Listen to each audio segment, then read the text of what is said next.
Olá, sejam todos e todas bem-vindas a um novo episódio de Trajetórias. Eu sou Dani.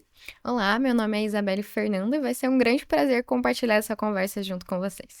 O dia de hoje temos como convidado ao Dr. Fernando César Mendes Barbosa. Ele é corregedor geral da Universidade Federal de Integração Latino-Americana.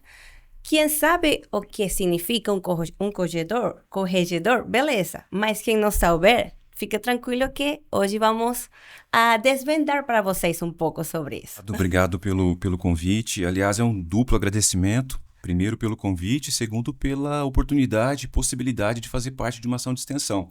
Principalmente porque a Pró-Reitoria de Extensão foi meu primeiro local de trabalho na UNILA, onde eu pude entender um pouco melhor o que é uma universidade de fato, tanto para os estudantes e servidores que trabalham na universidade, como também para a comunidade onde ela está instalada. Então, um duplo agradecimento. Obrigado. A gente gostaria de saber, então, lá bem do início, né, o que o senhor tem a compartilhar conosco sobre a sua formação inicial, né, as lembranças que o senhor tem da sua educação inicial e como foi a sua escolha para a graduação. O primeiro curso de graduação que eu fiz foi Letras, Português e Inglês na Universidade Estadual de Maringá. Me lembro que no ensino fundamental 2 e também no ensino médio, eu sempre gostei muito de literatura brasileira, sempre gostei muito de textos e produção textual. Na verdade, os livros eram os meus grandes companheiros, assim, durante toda a minha formação e já nessa época, né? E depois do ensino médio, eu fui fazer letras, e daí esse cenário de produção de texto, de literatura, ele foi um pouco mais ampliado.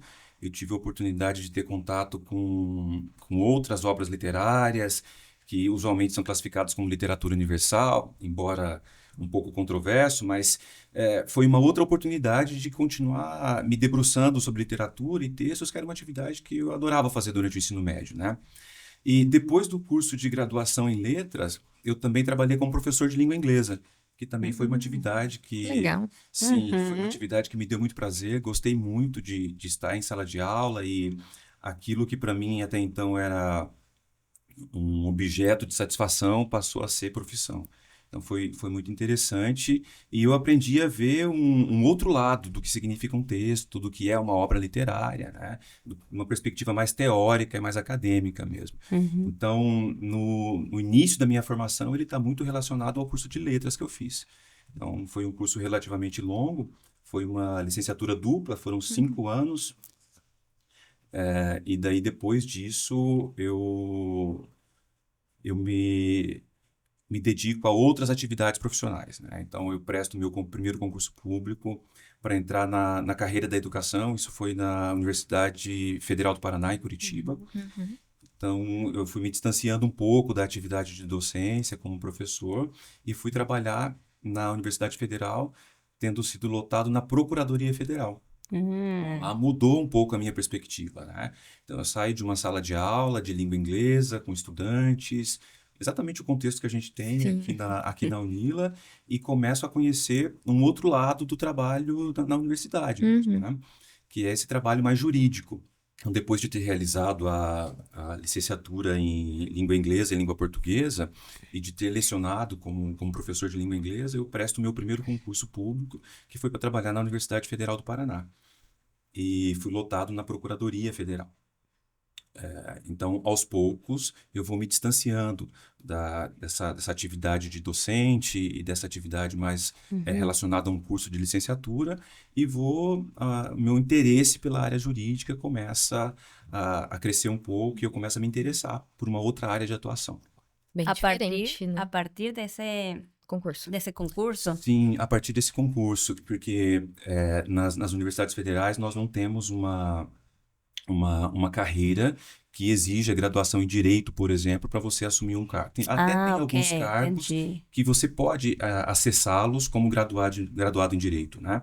Mas nós não temos uma carreira, por exemplo, de advogado dentro dos quadros das universidades federais. Especificamente, né? Exato. Então, quem atua nos interesses jurídicos de uma universidade, não só de uma universidade, mas de uma autarquia federal, quem defende os interesses é a Advocacia Geral da União. Então, dentro de cada universidade, dentro de cada autarquia, nós temos geralmente um procurador federal ou mais de um, que são servidores do quadro da AGU, e eles defendem os interesses da universidade. eu queria perguntar sobre qual foi essa cena que você decidiu fazer essa transição, sabe? De, olha, aconteceu alguma coisa que eu quis, agora quero aprender mais da parte do direito, essa linha Sim, de profissionalização. Como é que foi o que explodiu? claro. Ela não foi automática, ela foi sendo construída ao longo dos anos, né? Eu percebi que havia a possibilidade de uma carreira como técnico de uma universidade, poder me dedicar a uma universidade jurídica, adquirindo novos conhecimentos e novos saberes, inclusive tentando incorporar aquilo que eu já havia aprendido no meu primeiro curso de graduação, tá? E depois dessa experiência na Universidade Federal do Paraná, eu trabalhei também com um servidor de nível médio, né? Porque a nossa carreira ela é dividida em dois grandes grupos, né? Então, nós temos servidores que ocupam cargos de nível médio e temos servidores que ocupam cargos de nível superior. Depois dessa experiência na Universidade Federal do Paraná, eu fui trabalhar na Universidade Tecnológica Federal do Paraná. Que embora seja uma universidade federal também, ela tem uma perspectiva mais voltada para a técnica, para os cursos de exatas, né? E só mais recentemente para cursos de licenciatura. E eu trabalho ali, e lá também eu tive uma função que transitava muito com o jurídico, né? Eu fui trabalhar com gestão de pessoas dentro da universidade. Então, aperfeiçoei um pouco o que eu já havia aprendido na universidade anterior. E depois disso, da Universidade Tecnológica Federal do Paraná, eu faço o concurso da UNILA. Isso foi o primeiro concurso da universidade, foi em 2010. Nossa, bem no comecinho mesmo, Isso né? foi o primeiro concurso e, como eu comentei há pouco, eu faço o concurso da UNILA como licenciado em letras, né? Porque nós não temos uma carreira jurídica na universidade. Ok. E por isso que fiquei feliz com o convite de vocês, porque eu fiz o concurso em 2010 e fui lotado na Pró-Reitoria de Extensão. Então, a minha primeira atividade na universidade foi trabalhar com extensão universitária. Ah, imagina. O que me deu muito prazer Claro. e foi muito interessante. Muito interessante porque me permitiu conhecer uma universidade que ainda estava sendo literalmente criada, porque a universidade foi criada em 2010, então eram os primeiros passos da universidade, literalmente, mas me permitiu conhecer a implantação dessa universidade na região de Foz do Iguaçu, em toda a região fronteiriça, o que foi muito interessante. E é nesse contexto que eu faço a graduação em Direito, minha segunda graduação. Então, toda a minha formação jurídica, ela é realizada já como servidor da UNILA. Então, eu fiz Prática. Exato, eu fiz a graduação em Direito, depois eu fui fazer mestrado em Direito e, por último, o doutorado também em Direito.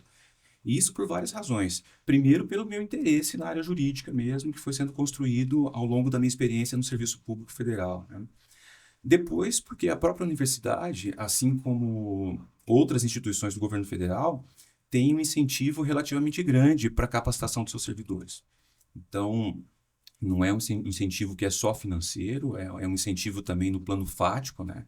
A universidade, ela incentiva que os seus servidores se qualifiquem, que façam ações de capacitação, inclusive permitindo que eles se dediquem exclusivamente, dentro das possibilidades, por óbvio, né, com afastamento, para o mestrado e para o doutorado. Meu mestrado eu fiz com afastamento, foi parcial, mas ainda assim com afastamento, né? E o doutorado também.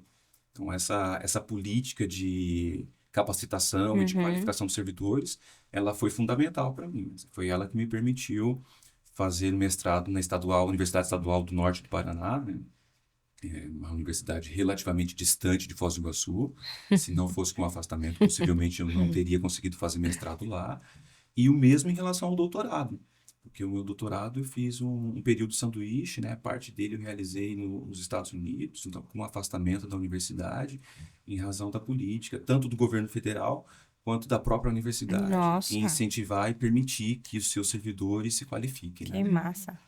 Eu achei muito interessante que, desde o início, né, muito interesse pela área da literatura, né, a própria faculdade de letras. Então, acho que tudo isso, de certa forma, contribuiu, né, para o direito, porque leitura, o próprio português, ortografia, é algo que realmente quem se forma em direito precisa se dedicar muito, né?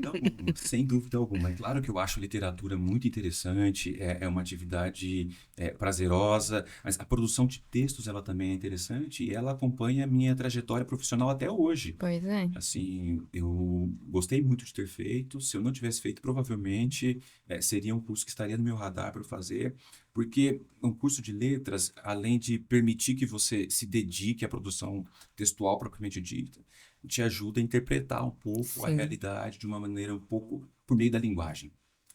Não só do texto, mas são diversas linguagens, né? E essas linguagens fazem parte da nossa atividade profissional, fazem parte da nossa vida, fazem parte do ambiente universitário, né? Então, gostei muito das duas experiências acadêmicas que eu tive em termos de graduação, né? Foram bem interessantes e ambas me acompanham até hoje. Para todo o público, o que faz no seu dia a dia como corregedoria? O que Essa é- você faz, prof? Sim, essa é uma pergunta muito interessante. A corregedoria dentro da universidade, né, ela não é o lugar mais conhecido pelas pessoas que frequentam o ambiente universitário. Tanto estudantes, inclusive os próprios servidores, né? Então, ela é uma unidade que ela é pouco lembrada e, geralmente, quando ela é lembrada por uma ou outra das atividades que ela executa, né? A corregedoria, entre as suas atividades, ela é responsável por analisar aquelas condutas de servidores, tanto técnicos como docentes, que eventualmente tenham cometido alguma irregularidade. Como, por exemplo, Fizeram o que não deveria fazer. Então, por exemplo, questões a gente possa exemplificar aqui com questões mais simples e até questões, um servidor que falta reiteradas vezes ao trabalho, sem justificativa. Então, muitos casos de falta, o servidor, esse é um caso que a corregedoria pode Claro. trabalhar. E questões mais graves, como assédio moral, assédio Claro. sexual, para pegar aqui dois exemplos Claro. que são extremos na atividade correcional. Mas o que eu costumo dizer é que a atividade correcional, usualmente, ela é lembrada como uma atividade que apura denúncias. Para mim, não é atividade, embora sim, de fato, essa é uma atividade importante da corregedoria, é uma competência legal da corregedoria apurar denúncias que são encaminhadas para a unidade correcional, mas para mim não é a atividade mais importante da corregedoria, porque além dessa atividade de apurar denúncias, outras competências da corregedoria ela está no âmbito da prevenção, por exemplo, contribuir com a universidade em alguma medida para que essas condutas supostamente irregulares ou ilícitas não aconteçam novamente no futuro. Claro. Porque muitas vezes a corregedoria pode atuar num caso concreto, mas no máximo ela vai oferecer uma resposta para aquele caso muito pontual. E pode ser que aquela ação que ela ofereça para aquele caso não seja necessariamente uma resposta para outras situações. Então, por isso que a atividade preventiva ela é de extrema importância na atividade correcional. Porque ela, além de eventualmente atuar num caso concreto, ela também pode contribuir para evitar que outras situações semelhantes como aquela venham a acontecer. E além da atividade preventiva, a atividade de orientação mesmo, de capacitação, que a corregedoria também promove para a comunidade universitária, né? Tanto com gestores da universidade, quanto com outros servidores que não necessariamente são gestores, mas que estão na universidade, precisam de alguma orientação sobre condutas que são permitidas ou não são permitidas, de acordo com o nosso regime jurídico, né? Então, a sua pergunta é muito interessante e ela é uma pergunta que me permite explorar a partir de várias perspectivas distintas o Claro. trabalho da corregedoria, né? Mas se eu pudesse destacar, eu destacaria a atividade preventiva ao lado da atividade de dar tratamento para aquelas denúncias e manifestações que são encaminhadas para a corregedoria, né? E usualmente são encaminhadas pela ouvidoria. Que além da corregedoria, nós também temos uma outra unidade na universidade, que é a ouvidoria, e é a ouvidoria que faz o filtro dessas matérias que serão encaminhadas para a corregedoria. Ok. Sim, porque... Como um filtro. Exato. Então, um estudante, um servidor da universidade, ou uma pessoa da comunidade externa que queira apresentar uma denúncia, uma notícia de irregularidade, ele procura a ouvidoria e a ouvidoria vai fazer uma primeira análise desse conteúdo para poder identificar se aquilo ali de fato tem indícios de irregularidade, né? E identificando, a ouvidoria encaminha para a corregedoria. E é aí que começa o nosso trabalho. E a corregedoria, ela atende essas irregularidades especificamente dos profissionais ou também também dos estudantes? Essa é uma outra boa pergunta. Até 2018, nós atendíamos essas manifestações de irregularidades em relação aos estudantes também, até 2018. Mas essa não é uma competência nossa. Eu esqueci de comentar na pergunta anterior, mas embora a corregedoria ela seja uma unidade administrativa da UNILA, ela está vinculada à Corregedoria Geral da União, bem da CGU. Então, o nosso trabalho ele é orientado e fiscalizado pela CGU. Então, as nossas competências não prevêem analisar denúncias em desfavor de estudantes. Então, é uma competência muito específica que só nos permite analisar condutas ilícitas ou irregularidades cometidas por servidores do quadro próprio da universidade, né? Docentes e técnicos. Sim. Aí, a partir de 2018, o Conselho Universitário da Universidade aprovou o regimento disciplinar discente e instituiu uma comissão específica, que é formada por técnicos, por docentes e por estudantes também. E é essa comissão que analisa denúncias ou notícias de irregularidades em relação a estudantes. E no caso, quando essas irregularidades elas são realmente cometidas, quais são os tipos de penalidades, vamos dizer assim, que pode ocorrer com os profissionais? A partir do recebimento da denúncia pela corregedoria, essa denúncia que foi encaminhada pela ouvidoria, inicialmente o corregedor também faz uma análise. Ele analisa para ver se a gente tem de fato indícios de irregularidade ali. E para isso a gente tem algumas ferramentas na corregedoria. Nós podemos realizar uma investigação prévia se o objetivo for obter maiores informações para tentar um convencimento de que aquilo de fato aconteceu, de que aquilo é uma irregularidade, e verificando que foi uma irregularidade cometida, nós podemos propor um termo de ajustamento de conduta. Isso é relativamente novo no âmbito do sistema de correição do Poder Executivo Federal, embora não seja tão novo assim no âmbito do Poder Judiciário, né? Que são formas consensuais de resolução de conflito. De maneira bastante genérica para explicar aqui, a gente não instaura um processo administrativo disciplinar, que seria... Porque uma penalidade, só para responder a tua pergunta, e depois eu retomo, as penalidades são de advertência, de suspensão ou de demissão. O que vai determinar se um servidor recebe uma penalidade de advertência, suspensão ou demissão é a conduta e o grau de gravidade daquela conduta que foi cometida, né? Então, as suspensões elas podem ser aplicadas em até 90 dias, e mais do que isso, a gente parte para demissão, né? Ou uma advertência. Mas essas penalidades elas só podem ser aplicadas no âmbito de um processo administrativo disciplinar, que é a autoridade máxima da instituição que aplica, no nosso caso, a reitora da universidade. Então, ao final desse processo, aí se chega a uma conclusão da penalidade que vai ser aplicada.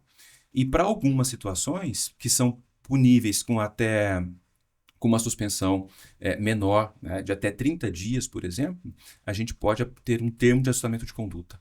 Então, o servidor que supostamente teria cometido aquela irregularidade, ele assume o compromisso de não cometer aquela infração novamente e de realizar alguns compromissos estabelecidos pela corregedoria, e com isso não é instaurado um processo. Um processo externo da faculdade depois? Não, esse processo é sempre interno. Sempre interno. É sempre na corregedoria mesmo. Okay. Todo esse procedimento, ele é realizado... E se for muito forte? Também, porque as instâncias são separadas. Ok. Agora, quando um servidor, por exemplo, comete um caso... Se eu estivesse falando de uma hipótese de assédio sexual, porque assédio sexual, ele é um ilícito administrativo, então eu posso apurar essa conduta no âmbito da universidade, mas ele também é um tipo penal. Sim. Então, ele também vai ser apurado lá na esfera, lá no Poder Judiciário. Ok. Então, o mesmo servidor, ele pode responder porque são instâncias autônomas, né? Uma não está vinculada à outra. Então, existe um procedimento no âmbito administrativo, que é o procedimento realizado na universidade, e um outro que é o procedimento realizado lá no âmbito do Poder Judiciário. Entendi. E isso para outras condutas também, né? Improbidade administrativa, por exemplo, e entre tantas outras, né? Mas as instâncias, elas são autônomas, né? Elas não se confundem. Agora, o mais interessante da gente pensar na perspectiva do processo administrativo disciplinar, e o que eu gosto de explicar para as pessoas, é que o processo, ele também se distancia dessa visão mais punitivista que eventualmente as pessoas têm de uma corregedoria, como uma unidade, por exemplo, que só analisa denúncias. Então, o processo ele precisa ser visto como um instrumento de defesa. Sim. Então, no primeiro momento, ele serve, é verdade, ele serve para que a verdade dos fatos seja apurada, mas mais do que isso, ele serve para que aquele servidor se defenda daqueles fatos que estão sendo imputados a ele. Claro. Então, a primeira ideia de um processo administrativo disciplinar é enxergá-lo como um instrumento de defesa. Então, para que o servidor possa apresentar a versão dele dos fatos. Ok. Isso não aconteceu, isso aconteceu de forma diferente. Então, isso é interessante porque exige do corregedor e de todos os servidores que trabalham na corregedoria uma outra perspectiva sobre a atividade correcional. Não é uma unidade que simplesmente apura denúncias e aplica penalidades. Claro. Muito pelo contrário. É uma atividade que considera todos os investigados e acusados no âmbito de um processo, de um procedimento correcional, como inocentes. É importante que isso seja dito, não se trata só de presunção de inocência, né? É estado de inocência mesmo. Um investigado pela corregedoria ou um acusado no âmbito de um processo administrativo disciplinar, ele é inocente, ele está inocente até que a última página do processo seja virada e as provas do processo provem o contrário. Sim. Se o processo não trouxer elementos suficientes para dizer que ele cometeu aquela conduta, ele continua em estado de inocência, então ele é inocente. Então é importante porque isso também posiciona a corregedoria como um espaço de oportunidade de defesa e não uma unidade... É punição. Exato. É uma perspectiva da qual a gente tenta se afastar um pouco, né? Até para que outras possibilidades sejam ampliadas e possam ser trabalhadas no âmbito da corregedoria. Um trabalho realmente muito sério, né? E que é também pouco conhecido, né? Pouco falado, né? Como, por exemplo, corregedor, né? Nós não conhecíamos, não somos habituados realmente com essa palavra, mas a importância do trabalho para uma universidade é... Sim. Indescritível. Não, de fato, eu considero um trabalho muito sério, é um trabalho muito relevante por várias questões. Primeiro porque mexe com a vida funcional das pessoas, né? Exatamente. Então, nós temos carreiras inteiras que podem passar pela corregedoria e serem afetadas em alguma maneira, né? Pessoas que muitas vezes fizeram graduação, mestrado, doutorado, construíram uma carreira de pesquisa e eventualmente, pelas mais variadas razões, se aproximaram da prática de uma atividade que não deveriam ter praticado e vão ter a sua conduta analisada pela corregedoria. Exatamente. Então, como o resultado dessa análise pode ser um resultado grave, a corregedoria ela é reservada para questões que tenham uma gravidade elevada. Então, não é qualquer conduta que vai ser analisada pela corregedoria, né? Então, condutas que oferecem um potencial ofensivo menor, mas que são importantes também e precisam ser analisadas, mas que não têm tanta gravidade, assim, como questões do dia a dia. Aconteceu alguma questão, por exemplo, no âmbito de um curso, né? Envolvendo um estudante, um professor, mas quando você olha aqueles fatos, você percebe que é uma questão mais administrativa, que uma conversa com o coordenador de curso pode resolver, em alguns casos com o diretor de instituto. Questões como essa não vão para a corregedoria. A própria ouvidoria, né? No caso, atua. Sim, a ouvidoria atua e pode oferecer uma resposta para o caso, ou muitas vezes o próprio curso ou o próprio instituto pode resolver. Às vezes um mal-entendido. Coordenação do curso, né? Junto com o estudante. Exato. E daí, a partir disso, a gente reserva a corregedoria, esses dois filtros os quais eu mencionei anteriormente, eles têm essa finalidade também. Reservar um pouco a corregedoria, a atividade correcional, para aquilo que realmente precisa de uma atuação correcional, para questões que são consideradas graves no âmbito universitário. Que mensagem você pode deixar para esses jovens que também gostam desses detalhes e que quizás porventura gostariam de fazer essa advocacia ou estar dentro do área do direito institucional? Juntando com a educação, com a universidade, né? Isso. Que mensagem você daria para essas pessoas que gostam, inclusive, dessa área e gostariam de se aprofundar? Eu sei que deixar uma mensagem para os jovens não é muito fácil, sobretudo no momento de escolha da carreira universitária, né? Mas antes disso, eu queria dizer assim, veja, eu não fiz um único curso de graduação. Eu fiz mais de um curso de graduação. Só depois eu fui fazer mestrado e doutorado. Acho que a minha primeira sugestão seria se permitir poder escolher com paciência, com calma, com Sem tranquilidade. pressa, Sim. né? A gente não precisa, nossa primeira escolha não precisa ser a escolha para Gostei. sempre, né? A gente pode ter uma outra oportunidade, todo Certo. mundo merece ter uma outra oportunidade, né? Então, acho que eu iniciaria minha resposta por esse caminho, assim. Segundo, mesmo se a gente fosse discutir um pouco o âmbito de atuação de um profissional da área do direito, de um profissional jurídico, a gente tem diversas possibilidades. Elas são inúmeras, né? Comentei com você que, inclusive, na universidade nós não temos uma carreira, no âmbito do quadro de servidores, uma carreira jurídica propriamente dita, e nem por isso nós deixamos de ter servidores que se dedicam à atividade jurídica, né? Como é o meu caso e é o caso de muitos outros colegas Isso. meus que trabalham na universidade, né? Mas pensando da perspectiva da corregedoria e para tentar responder com um pouco mais de precisão a tua pergunta, porque o direito, eu poderia pensar ele a partir dos campos de atuação, e daí eu falaria direito administrativo, direito do trabalho, direito penal, né? Na universidade, por exemplo, o que tem maior evidência é o direito administrativo, porque a gente vai contratar um servidor, um docente ou um técnico, eu preciso fazer um concurso público, é o direito administrativo que me diz como eu faço esse concurso público, preciso comprar um piano para a universidade, é o direito administrativo que me diz como que eu faço Claro. compras para a universidade, alugar um prédio para funcionar as salas de aula, é o direito administrativo. No nosso caso específico também tem uma relevância muito grande os direitos humanos, que também Exato. assim, é impossível a gente viver a UNILA sem falar em direitos humanos, então está na ordem do dia, e direito constitucional também. Agora, do ponto de vista da corregedoria, é importante a pergunta que você me coloca, porque o direito, ele também pode ser um instrumento para a produção de desigualdades e de injustiças também. Embora a gente tenha um debate muito forte de afirmação dos direitos, a gente também tem a utilização do direito como um espaço, como uma ferramenta de produção de desigualdades e de injustiças, né? Então, uma recomendação, talvez uma possibilidade de atuação do profissional jurídico é tentar olhar para o direito como essa possibilidade de uma área de atuação que permita você afirmar historicamente a construção de direitos, né? E não tentar ver no direito ou tentar utilizar o direito. E a gente tem muitos exemplos, assim, que a gente vê os usos inadequados do direito, né? Então, ilegalidades e injustiças que são cometidas dentro do direito e pelo direito. Então, esse é um risco que o profissional da área jurídica corre, né? E quando a gente discute instrumentos de defesa, instrumentos de reafirmação histórica de direitos, inclusive dos direitos humanos, a gente percebe que, na verdade, o apelo ao profissional da área jurídica é esse.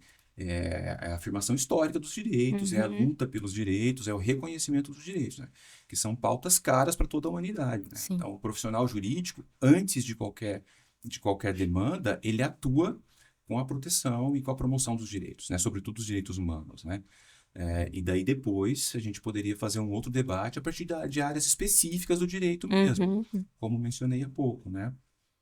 E na corregedoria, a nossa atuação majoritária é no âmbito do direito administrativo, né? É como se nós tivéssemos tem uma caixa do direito administrativo, eu abro uma dessas portas ou dessas gavetas e tenho ali o direito administrativo sancionador, que é esse direito que analisa as denúncias e eventualmente aplica uma penalidade em razão das irregularidades que teriam sido praticadas, né?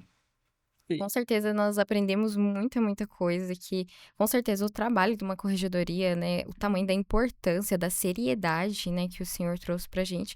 E nós ficamos muito felizes com todos os seus conselhos, com toda a sua trajetória. Nós só temos a agradecer realmente ao senhor por tudo que contribuiu com o nosso episódio de hoje.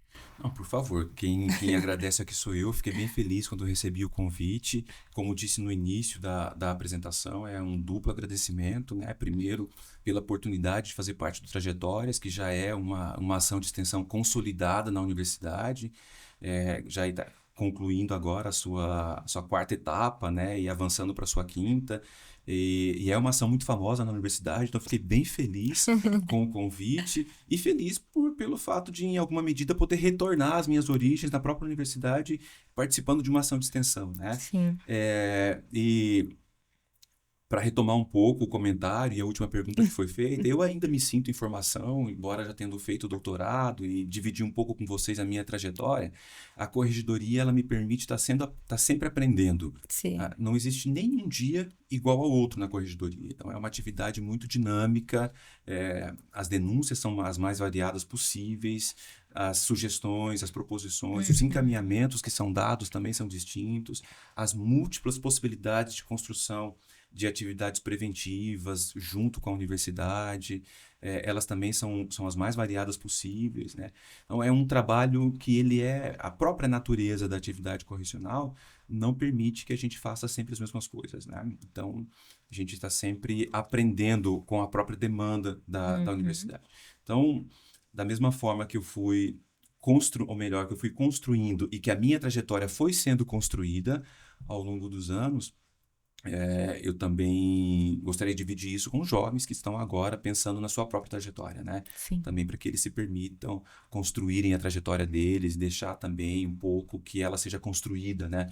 Por alguns caminhos e oportunidades que a vida vai oferecendo para cada um de nós, como a Unila tem sido para mim, né? Muitíssimo obrigado mais uma vez pelo convite de Muito vocês. obrigada, E professor. sempre à disposição. Vai ser um prazer poder conversar com vocês em outra oportunidade também. Então é isso, pessoal. Nós agradecemos muito a presença de vocês. Nós esperamos que vocês tenham gostado desse episódio, que tenham aprendido tanto quanto nós. Não se esqueçam de visualizar mais episódios no nosso canal do YouTube e também no nosso Instagram, que nós sempre estamos postando novidades por lá. E os links vão estar aqui na descrição. Muito obrigado pela presença de vocês e até uma próxima oportunidade.